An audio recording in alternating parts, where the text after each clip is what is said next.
안녕하세요.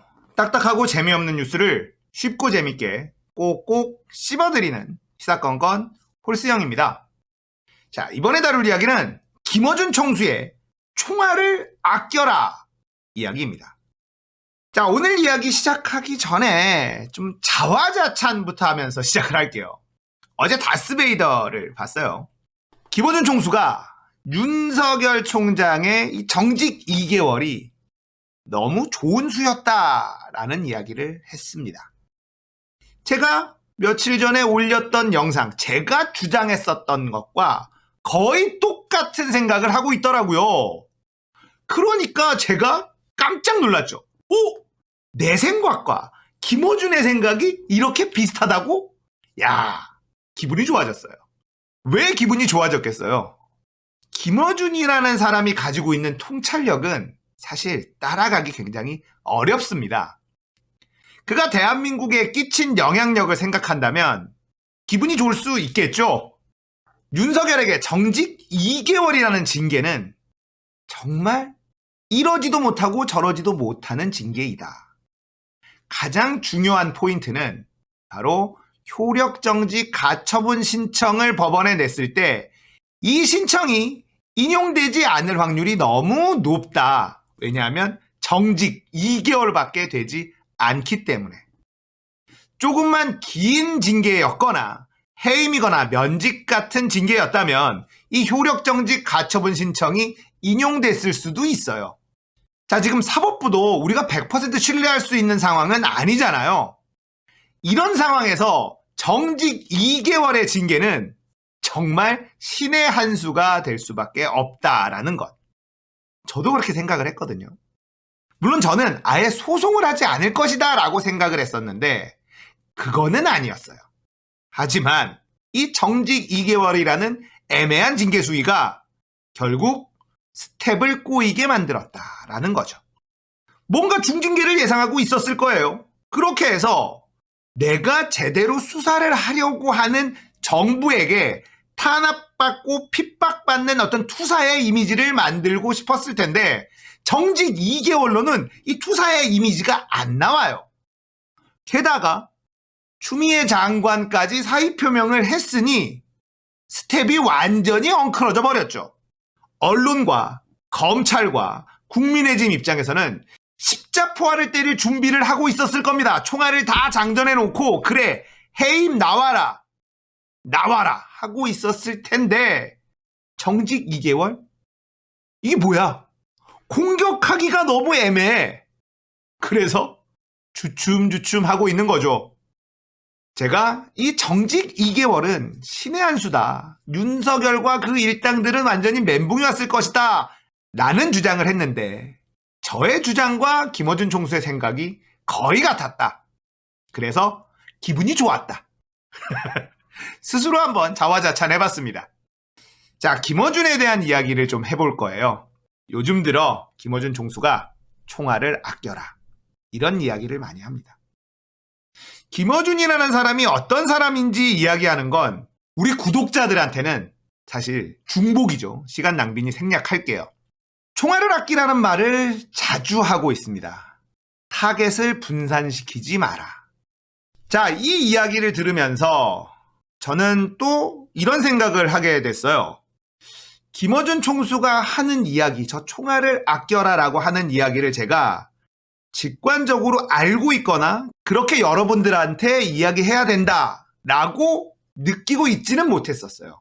그런데 정확한 의미를 파악하고 있지는 않았지만 이미 저는 그렇게 행동하고 있다라는 걸 알게 됐습니다. 총알을 아끼라는 의미를 저는 이미 알고 있었던 것 같아요. 주진우 기자 이야기. 많은 구독자분들이 댓글로 주진우 기자에 대해서 좀 다뤄달라. 홀스 형은 주진우 기자에 대해서 어떻게 생각하는지 궁금하다. 이 주진우 기자에 대해서 배신감을 느낀 구독자분들이 굉장히 많았습니다. 그런데 저는 이 주제를 다루질 않았죠.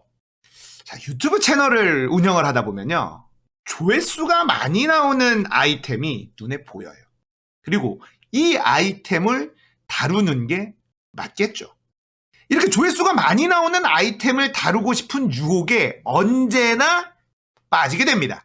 그런데 저는 주진우 기자에 대한 이슈를 다루지 않았어요. 왜냐하면 스스로 총알 낭비다라고 생각했었던 것은 아닐까 이렇게 느끼게 됩니다. 시사건건이라는 채널이 엄청나게 영향력이 있는 채널은 아닙니다. 하지만 이 채널에서 주진우 기자를 비판하는 영상을 올린다면 과연 가장 좋아할 사람들은 누구일까? 이런 생각을 첫 번째로 했고요. 두 번째는 사실로 판명되지 않은 사안을 내가 다루는 것이 옳은가? 그리고 주진우라는 사람이 살아온 삶을 전체를 본다면 이런 것에 대해서 섣불리 이야기할 수 있는가? 그럴 자격이 나에게 있는가? 라는 생각. 그리고 마지막으로는 김어준 총수가 아무 말도 하지 않고 있는 것에는 분명히 이유가 있는 것은 아닐까? 라는 생각이 들었기 때문에 조회수가 많이 나올 걸 뻔히 알고 있었지만 다루지 않았어요. 단순히 조회수만을 위해서 시작한 채널이 아니기 때문에 이 이야기는 지금 다루는 것이 옳지 않다라고 생각하고 있었습니다. 그런데 최근 들어 김어준 총수가 총알을 아껴라. 타겟을 여러 개로 만들지 마라. 곧 총알을 쓸 타이밍이 온다. 총알을 아껴라! 이렇게 이야기를 하더라고요. 저는 아마도 총알을 아껴야 된다는 것을 본능적으로, 무의식적으로 알고 있었던 것 아닐까라는 생각을 하게 됩니다. 자, 제가 이 시사건건이라는 채널을 운영하는 이유는요. 첫 번째는 노무현 대통령에 대한 부채의식 때문이에요. 노무현 대통령을 너무나 허망하게 보내고 난 이후에 이 빚진 마음을 조금이라도 갚고 싶어서.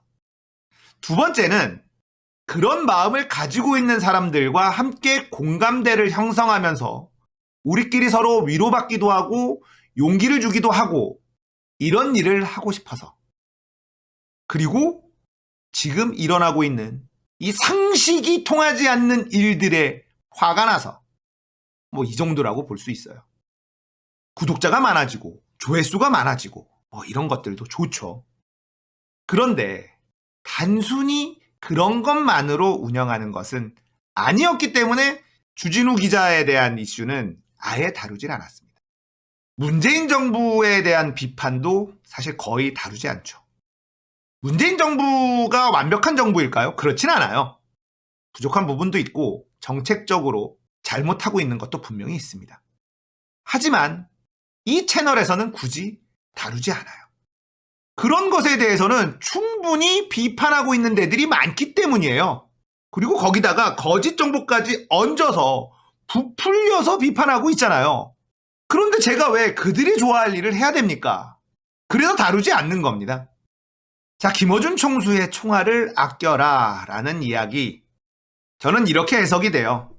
요즘 민주당 180석 줬는데 도대체 하는 게 뭐냐? 문재인 대통령 너무 물렁물렁한 것 아니냐? 답답해 죽겠다. 이렇게 생각하는 많은 사람들에게 아주 쉬운 말로 메시지를 전달하는 것이다. 저는 이런 생각을 합니다. 민주당 180석 손가락질 하는 것이 얼마나 생산적이지 않은 일인가라는 것이죠.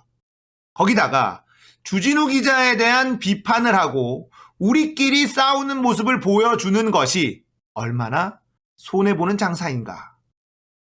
이런 메시지를 던지는 건 아닐까라는 생각을 해봐요. 자, 이제 곧 보궐선거가 다가옵니다. 선거 모드에 이미 돌입하고 있죠.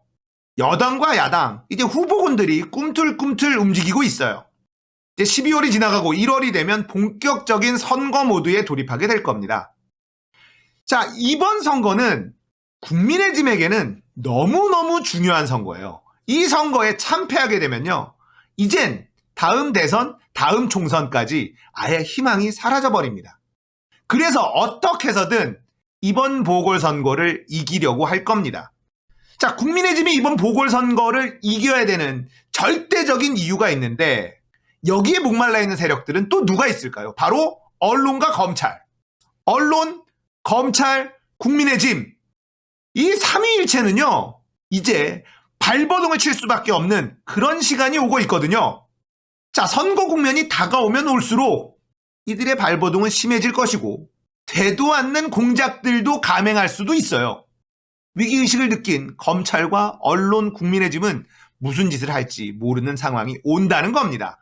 그때 대비를 하자라는 걸 김원준 총수는 총알을 아껴라 라는 말로 전달하고 있는 거라고 생각을 해요. 자, 구독자 여러분들, 마음에 쏙 들지 않죠? 이해합니다. 답답하죠. 느려요. 그래도 아군에게 총구를 겨누는 것. 그건 바로 저들이 가장 신나하는 일이라는 것. 우리가 기억하고 있어야 됩니다. 잘못한 걸 잘못했다고 얘기하는 것 가지고 뭐라고 하느냐? 맞아요. 잘못한 걸 잘못했다고 얘기할 수 있습니다. 하지만 지금은 아니다. 자, 지금 검찰 개혁하는데 너무너무 힘들잖아요. 공수처 법안이 통과가 됐습니다. 그러면 이제 공수처가 짜잔 하고 등장을 하게 되고 윤석열을 막 짜잔 수사하게 될까요? 아니에요. 이제 시작이에요. 이제 선 안으로 한 발자국 넣은 것 뿐입니다. 그 앞에는요, 여전히 가시밭길이 기다리고 있어요. 자, 이런 개혁 과제를요, 완벽하게 완성시킬 때까지는요, 총알을 아껴야 됩니다. 에너지를 비축해야지 돼요. 자, 오늘은 김어준 총수가 이야기하는 총알을 아껴라 라는 의미에 대한 이야기 나눠봤습니다. 공감되셨다면 구독, 좋아요, 알림 설정, 그리고 댓글도 많이 달아주세요. 감사합니다. 끝!